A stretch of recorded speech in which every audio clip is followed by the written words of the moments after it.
रोज़ा के हवाले से बात कर रहे हैं। छोटा सा वक्फा, आपसे हमारी अभी मुलाकात होती है।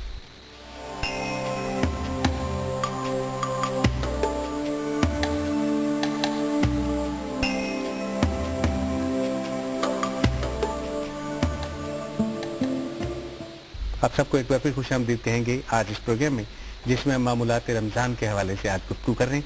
और साहब, रोज़ा जब हम रखते हैं, सहर और अफ्तार के दरमियान का जो वक्त है, उसमें कौन सी ऐसी सूरतें हैं जिनमें रोज़ा टूट जाता है, यानी हमारा रोज़ा फस्ख हो जाता है, और कौन सी ऐसी मोटी मोटी हमें बातें बताइएगा जिनसे रोज़ा नहीं टूटता, लेकिन हम लोग, आम लोग जो है वो ये समझते हैं कि हमारा रोज़ा शायद टूट गया है। रोज़ा आपका टूट जाएगा जब इन 3 चीज़ों का आप इर्तिकाब करेंगे कि जिनसे रुकना रोज़ा कहलाता है। अगर आपने कसदन खाया, रोज़ा टूट जाएगा। कसदन कोई चीज़ पी ली, रोज़ा टूट जाएगा। अब कसदन अगर आपने अपनी अहलिया से हम बिस्तरी कर ली तो रोज़ा टूट जाएगा। ये 3 सूरतें ऐसी हैं कि जिसमें कतई तौर पर रोज़ा टूट जाएगा। अब फ़र्क ये है, आप इन चीज़ों का इर्तिकाब करते हैं इरादतन या बिला इरादा, निस्यानन।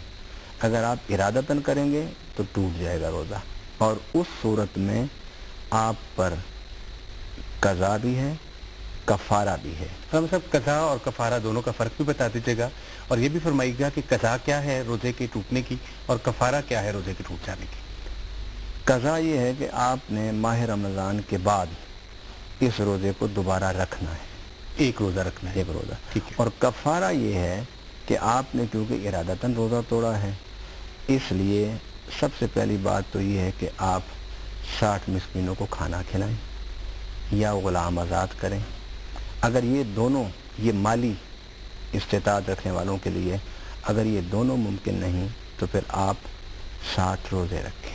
हम सब आजकल तो ग़ुलाम आज़ाद करने का रिवाज है ही नहीं, ना ही हमारे यहाँ पे ग़ुलाम होते हैं, तो 60 रोज़े रखना या 60 मस्कीनों को खाना खिलाना। अगर मस्कीन की डेफिनेशन क्या है? अगर इस्तिताअत है तो फिर रोज़े नहीं, फिर आपने खाना खिलाना है। और अगर इस्तिताअत नहीं है तो फिर आप 60 मिस्कीनों को रोज़ा खाना खिलाएंगे। मिस्कीन वो होता है कि जिसके पास एक वक्त का खाना हो और दूसरे वक्त के खाने की इस्तिताअत वो ना रखता हो। ठीक है। और अगर साहब, कौन सी ऐसी फॉर्म्स हैं, कौन सी ऐसी सूरतें हैं जिनमें हम आमतौर पर ये समझ लेते हैं कि हमारा रोज़ा शायद फस्ख हो गया, टूट गया, लेकिन रोज़ा नहीं टूटा होता? उसमें बाद दफ़ा हम कुल्ली करते हैं वुज़ू की हालत में, और महसूस करते हैं कि पानी जो है वो हलक से नीचे उतर गया है। महसूस करते हैं, एहतियात हर बंदा वुज़ू कुल्ली के दौरान करते हैं। बाद दफ़ा नाक धोते हुए महसूस होता है कि पानी ऊपर चढ़ गया। आम तौर पर यह समझ लिया जाता है कि शायद इस तरह रोज़ा टूट जाता है। इन दोनों हालतों में रोज़ा नहीं टूटता। ये भी समझा जाता है कि अगर हम सुरमा लगा लेंगे, तेल लगा लेंगे, इससे हमारा रोज़ा टूट जाएगा। तेल लगाने से सर पर और आँखों में सुरमा डालने से, बुर्श करने से रोज़ा नहीं टूटता है। सब आमतौर पर यह समझा जाता है कि इंजेक्शन लगवाने से रोज़ा टूट जाता है। जब कोई बंदा बीमार हो गया, कुरान खास्ता, उससे इंजेक्शन लगवा लिया, रोज़ा टूट गया। बाज़ दफ़ा दमे के मरीज़ जो हैं वो एक ख़ास स्प्रे इस्तेमाल करते हैं, इनहेलर जिसे कहते हैं। कुछ लोगों का ख्याल है कि उसके लेने से भी रोज़ा टूट जाता है। अगर उसकी लज्जत, उसका जायका अगर वो अपनी ज़ुबान में, अपने हलक के अंदर महसूस करते हैं तो फिर तो रोज़ा टूटने का फतवा है।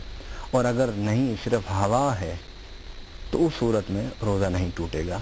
इंजेक्शन के बारे में अक्सर उलमा की यही राय है कि इंजेक्शन लगाने से रोज़ा टूट जाएगा, लेकिन कुछ उलमा और बहुत थोड़े उलमा जिनकी ये राय थी और अब है अभी तक कि इंजेक्शन लगाने से रोज़ा नहीं टूटता। मगर एहतियात इसी में है कि जब इख्तिलाफ उलमा में पैदा हो जाए तो फिर एहतियात इसी में है कि इंजेक्शन ना लगवाया जाए।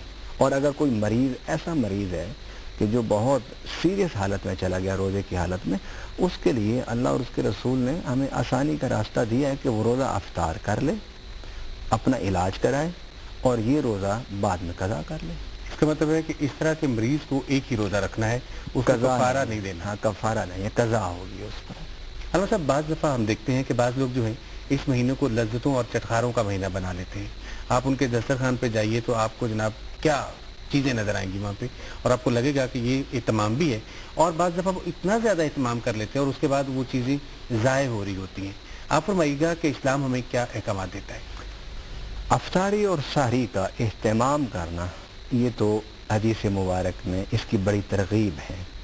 میرے آقا صلی اللہ علیہ وسلم نے فرمایا کہ جو سحری کے وقت اور افطاری کے وقت، بالخصوص افطاری کے وقت، وہ کسی انسان کا روزہ کھلواتا ہے اور اسے پیٹ بھر کے کھلاتا اور پلاتا ہے، میرے آقا صلی اللہ علیہ وسلم فرماتے ہیں قیامت کے دن میں اسے جنت کی نعمتوں سے اس کے پیٹ کو بھر دوں گا۔